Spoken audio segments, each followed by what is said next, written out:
Today's blog is about home improvements. If you're looking to make some home improvements, why not make it more efficient?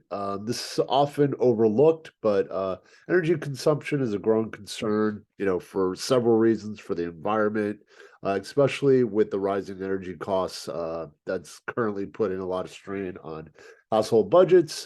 Today's blog is going to outline the benefits, some ideas to make it less expensive. So here we go. You might be thinking, what are the benefits of being energy efficient? Number one, like we mentioned, it can help reduce bills at the end of each month. That can add up to significant savings over the course of time.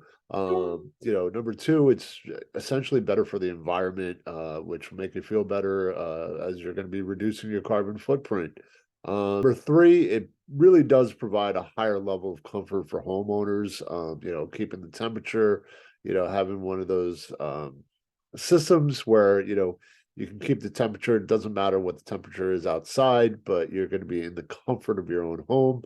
Another point that I want to point out is that having a house that's energy efficient, when it's time to sell your home, it can make it easier if you can relay the cost benefits and to the buyers that are looking at your home. So making your home energy efficient, the other points that I want to make, and we talk about what are the benefits outside of the carbon footprint and obviously the comfort and the cost savings. You could also qualify for tax incentives and rebates. Every state's a little bit different, so take a look into your state guideline and see what's happening there. In summary, I just want to say by reducing your energy consumption, you can save money, protect the environment, enjoy a high level of comfort and convenience in your home. If you like this video, be sure to subscribe.